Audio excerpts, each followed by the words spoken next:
გამარჯობა, მე სოფიო ნაცვლიშვილი ვარ და ვტ საქართველოს ნიუსის გუნდთან ერთად წარმოგიდგენთ ახალ ამბებს. ისტორიული სამიტი სომხეთში ირაკლი კობახიძე ვოლოდიმირ ზელენსკის შეხვდა. თბილისში ჟურნალისტები თავისუფალ სიტყვას იცავენ. ერევანში ევროპის პოლიტიკური საზოგადოების სამიტი მიმდინარეობს. სომხეთში ევროკავშირის და რეგიონის ლიდერები არიან შეკრებილი. შეხვედრას წელს პირველად ესწრება კანადის პრემიერი.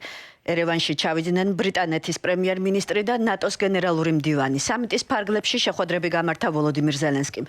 დეტალურად განიხილეს უკრაინის ჰაერსაწინააღმდეგო სისტემის გაძლიერება, ასევე ნატოსა და შეერთებული შტატების ინიციატივა უკრაინის იარაღით უზრუნველყოფასთან დაკავშირებით. ევროპის პოლიტიკური საზოგადოების სამიტის ფორმატი უკრაინაში სრულმასშტაბიანი ომის დაწყების შემდეგ შეიქმნა. ინიციატორი საფრანგეთის ლიდერი იყო. ევროპული პოლიტიკური გაერთიანების მერვე შეხვედრის თემა მომავლის შენება, ერთობა და სტაბილურობაა ევროპაში. ერევანში არიან ირაკლი კობახიძე და მაკა ბოჭორიშვილი. ქართული დელეგაცია ვოლოდიმირ ზელენსკის შეხვდა. ინფორმაციას მთავრობის ადმინისტრაცია ავრცელებს. ოფიციალური ცნობით შეხვედრა შედგა მაკა ბოჭორიშვილსა და უკრაინის საგარეო საქმეთა მინისტრს ანდრი სიბიჰას შორისაც, რომლის ინიციატორიც უკრაინული მხარე იყო. მოგვიანებით ქართველ ჟურნალისტებთან შეხვედრისას ირაკლი კობახიძემ განაცხადა, რომ ვოლოდიმირ ზელენსკისთან შეხვედრა იყო ძალიან მეგობრული და საინტერესო.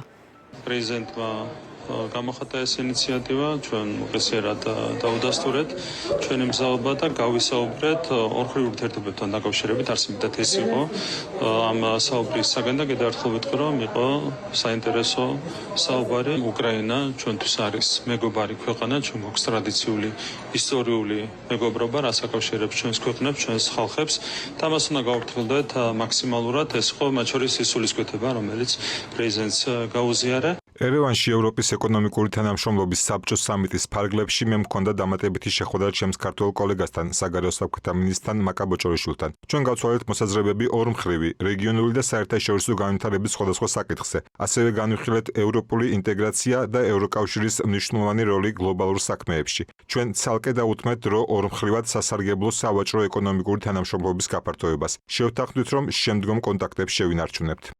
სამიტის დაწყებამდე განცხადება გაკეთდა საქართველოს კურსის შესახებაც. ქართული მედიის კითხვა საგარეო საქმეთა და უსაფრთხოების პოლიტიკის საკითხებში ევროკავშირის უმაღლესმა წარმომადგენელმა უპასუხა. კაია კალასმა თქვა, რომ მთავრობა აცხადებს თითქოს სურთ ევროკავშირში გაწევრიანება, თუმცა რეალურად ნაბიჯებს წინ არ დგამენ. მას უკვე უპასუხეს ქართული ოცნების წარმომადგენლებმა. საქართველოსა და ევროპის ურთიერთობებს რაც შეეხება გეოგრაფიას თუ დავაკვირდებით, დავინახავთ რომელი ქვეყნები არიან აქ. ასე რომ რა თქმა უნდა მიმდინარეობს დისკუსიები, რა შეგვიძლია გავაკეთოთ ამ მხრივ, რათა შევძლოთ შუა დერეფნის დაკავშირებადობის საკითხში წინსვლა. ჩვენ გვაქვს გარკვეული კითხვები საქართველოსთან, იმის გათვალისწინებით, რომ მთავრობა რეალურად არ დგამს ნაბიჯებს, თუმცა აცხადებენ, რომ სურთ ევროკავშირში გაწევრიანება. ვხედავთ, რომ ისინი არასწორი მიმართულებით მოქმედებენ. ასევე ეს მდგომარეობა გვზღუდავს გამოვყოთ დაფინანსება.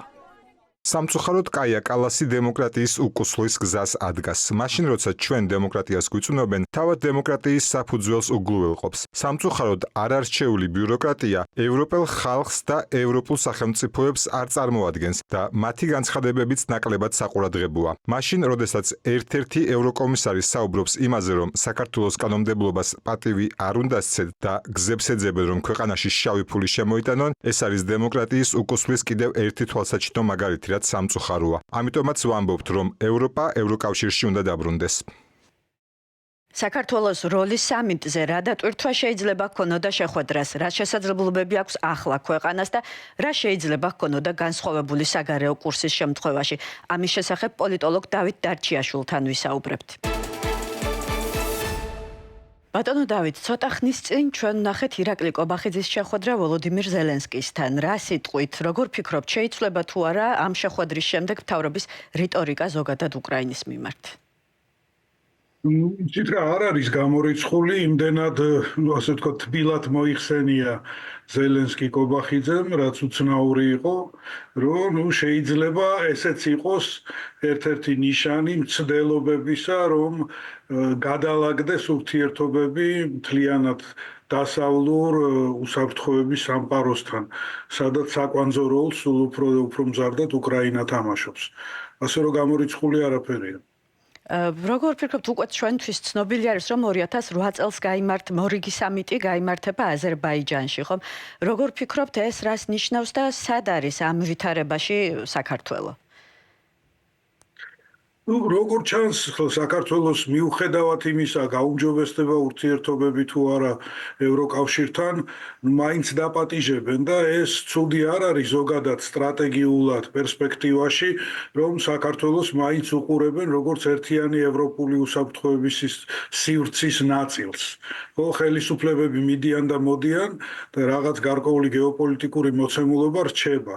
და მიუხედავად იმისა, რომ ქართული ხელისუფლება ამას არ აფასებს, საქართველოს აფასებენ მაინც და შესაბამისად მონაწილეობა, როგორც აი 22 წლიდან ესეთი ტიპის სამიტები ხო იმართება იმას მერე, რაც რუსულმა აგრესიამ უკრაინის წინააღმდეგ ყველაფერი გამოააშკარავა ევროპელებისათვის, ვინ არის მტერი და ვინ არის მოყვარე. ეს ხელისუფლებას არ ესმოდა აქამდე და თუ ამის მერე გაიგებს ძალიან კარგი, თორე მონაწილეობით ალბათ კი მონაწილეობას ყველა შემთხვევაში მიიღებენ.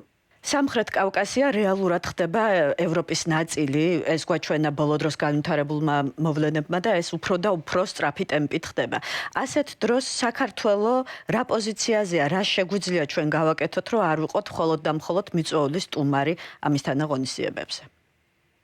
ეს სამიტი აჩვენებს, გეთანხმებით, რომ ამ ევროპის ახალ სტრატეგიულ ხედვაში სამხრეთ კავკასიას აქვს მნიშვნელოვანი ადგილი მინიჭებული.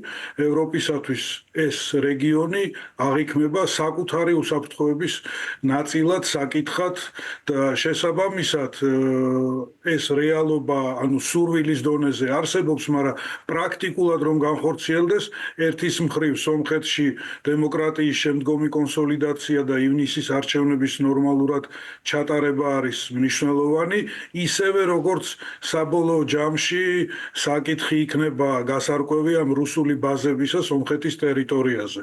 და საქართველოს შემთხვევაში ეს არის ის დემოკრატიული ამოცანა, რომელიც პრინციპში თუ გამოცდა, რომელიც ჩააგდო, ვერ ჩააბარა საქართველოს ხელისუფლებამ და რის გამოც არის გართულებული ურთიერთობები, თორე ჩვენ ამ ურთიერთობებში ინტეგრაციაში ევროკავშირთან ვიყავით სომხეთზე გაცილებით წინ, მაგრამ ეხლა გამოდის, რომ ვართ უკან და რა საკითხებია ეს უკავშირდება ისევ და ისევ პოლიტიკური ოპონენტების დევნას, მედიის შევიწროებას და სხვა და სხვა. და სანამ აი ეს ამ მიმართულებით არ იქნება პროგრესი, მანამდე მიუხედავად ყველაფრისა ეს ამოცანა, რომ სამხრეთ კავკასიამ შეასრულოს ევროპული უსაფრთხოების მარჯვენა სამხრეთის ფლანგის როლი, იქნება გადაუწყვეტელი. ძალიან დიდი მადლობა სტუმრობისთვის. იმედია კიდევ შევხვდებით ვეტა საქართველოს ნიუსის ეთერში. ამავე პერიოდში ერევანში ისტორიული ევროკავშირის სომხეთის პირველი სამიტი იმართება. გავრცელებული ცნობით მიიღებენ ერთობლივ დეკლარაციას და ხელი რამდენიმე ორმხრივ დოკუმენტს მოეწერება. როგორც ევროპელი ლიდერები ამბობენ, სომხეთის როლი უმნიშვნელოვანესია. სამიტზე სომხეთში თურქეთის ვიცე-პრეზიდენტი ჩავიდა, ონლაინ ჩაერთო აზერბაიჯანის პირველი პირი. არის ვარაუდი, რომ სამიტის ფარგლებში ბრიუსელი გამოაცხადებს მნიშვნელოვანი პროგრესის შესახებ სომხეთთან სავიზო რეჟიმის ლიბერალიზაციის საკითხშიც. განსაკუთრებით მნიშვნელოვანია, რომ სამიტი სომხეთში დაგეგმილ საპარლამენტო არჩევნებამდე ერთი თვით ადრე იმართება. ქვეყნისთვის და ზოგადად რეგიონისთვის მნიშვნელობაზე რიჩარდ გირაგოსიანთან, რეგიონული კვლევის ცენტრის კვლევართან ერთად ვისაუბრებთ. Hello, Mr. Giragosyan. გამარჯობა ბატონო რიჩარდ. მოგესალმებით ჩვენს გადაცემაში. სომხეთი პირველად მასპინძლობს ევროპის პოლიტიკური საზოგადოების სამიტს. რამდენად მნიშვნელოვანია ეს მომენტი სომხეთის მიმართულებისთვის ხანგრძლივ პერსპექტივაში? Well, as you noted, this is a particularly important. ეს მართლაც განსაკუთრებული მომენტია სომხეთისთვის, როგორც ევროპული პოლიტიკური საზოგადოების სამიტის მასპინძელისთვის. ეს ასახავს სომხეთის მზარდ სტრატეგიულ მნიშვნელობას და ამავდროულად წარმოადგენს ევროკავშირის მხრიდან ქვეყნისადმი ერთგულების დემონსტრირებას.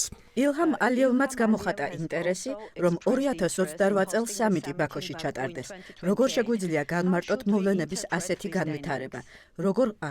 Well, actually, Armenia will be expected. ფაქტობრივად, სომხეთს შესაძლოა მოეთხოვოს აზერბაიჯანის შეთავაზების მხარდაჭერა. განსაკუთრებით იმ ფონზე, რომ პრეზიდენტმა ალიევმა დღევანდელ სამიტში ონლაინ მიიღო მონაწილეობა, ხოლო თურქეთის ვიცე-პრეზიდენტიც ესწრებოდა შეხვედრას. მთლიანობაში ფრთხილი ოპტიმიზმის საფუძველი ნამდვილად არსებობს.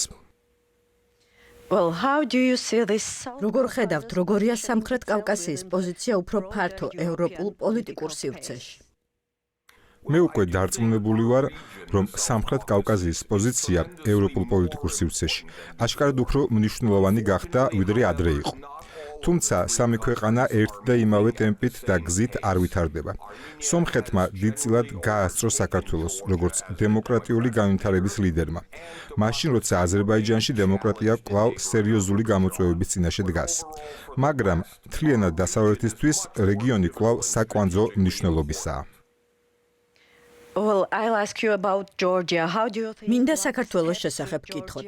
როგორ ფიქრობთ, რა ნაბიჯები უნდა გადადგას საქართველომ, რომ დაეწიოს მეზობლებს ევროკავშირისკენ მიმავალ გზაზე? Well, I think the imperative for the Georgian government რაც შეეხება საქართველოს, მთავარი ამოცანა ხელისუფლებისთვის არის, რომ აღარ დაუპირისპირდეს საკუთარ მოსახლეობას და დაუბრუნდეს დემოკრატიული რეფორმებისა და მიღწეული პროგრესის გზას. ეს მდგომარეობა ერთდროულად არის როგორც გამოწვევა, ასევე შესაძლებლობა. ეს ქართული საზოგადოებაა მკაფიოდ ერთგული ევროპული ინტეგრაციის და ითხოვს რეალურ რეფორმებს.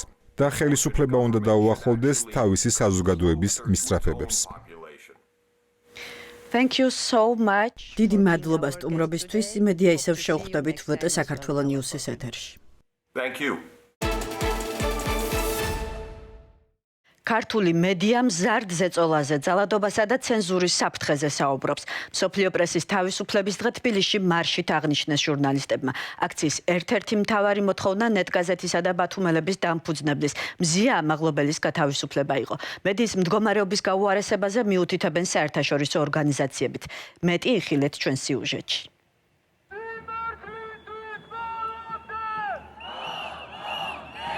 სოფლიო პრესის თავისუფლების დღე თბილისში მარშით აღნიშნეს ქართველმა ჟურნალისტებმა. ტელეფონითაც გვაგინეს, მანქანებიც დაგვიხატეს, პოსტერებიც გაგვიკრეს, კანონებიც მიიღეს, ორგანიზაციებიც დაგვიხურეს. მაინც უნდა ვიზეიმოთ, იმიტომ რომ გადავრჩით და ვარ თავისუფალი და ვაგრძელებთ არსებობას.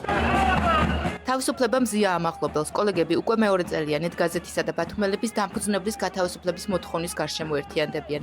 ხელისუფლებას ახსენებენ ფაქტს, რომ მზია ამაღლობელს 2005 წელს სახაროვის პრემია ევროკავშირის ადამიანის უფლებათა უმაღლესი ჯილდო გადაეცა. პრემია მზია ამაღლობელთან ერთად მიიღო იმჟამად პატიმრობაში მყოფმა ბელარუსმა ჟურნალისტმა ანჯეი პოჩობუტინმაც. ის საპატიმროდან ლუკაშენკოს ხელისუფლებამ ცოტა ხნის წინ გაათავისუფლა. როდესაც სახაროვის პრემიის ლაურეატი ყავს ციხეში, მაშინ როდესაც აგერ წლობით ავტორიტარულ ქვეყანაში ბელარუსში სახაროვის მეორე ლაურეატს უშვებენ, ხო, ტყვეთა გაცვლის ფარგლებში, ალბათ ძალიან ბევრ რამეზე მეტყველებს, სწორედ იმაზე, თუ როგორია მედია გარემო დღეს საქართველოში. მარშის მონაწილე იყო ტელეკომპანია ფორმულას წამყვანი ბახოსანაიაც, რომელიც გასულ წელს რუსთაველის გადაკეტვის გამო 6 დღით სასამართლო პატიმრობაში გაუშვა. ბახოსანაია იმ გამოუძიებელ საქმეებზე საუბრობს, რომლებიც ჟურნალისტებზე ძალადობის შემთხვევებს ასახავს. მაგალითად, უკვე თითქმის 2 წელია გამოძიება იძიებს ვინ გაუსწორდა გურამ როგავას საპროტესტო აქციაზე.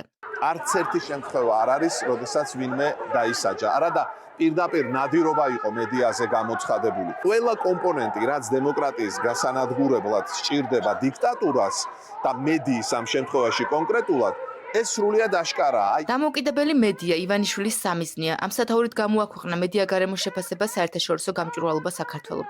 მიმდინარე წლის მხოლოდ 4 თვეში ორგანიზაციამ 60-მდე შემთხვევა აღრიცხა, სადაც ჟურნალისტების მიმართ განხორციელებული წნეხი ჩანს.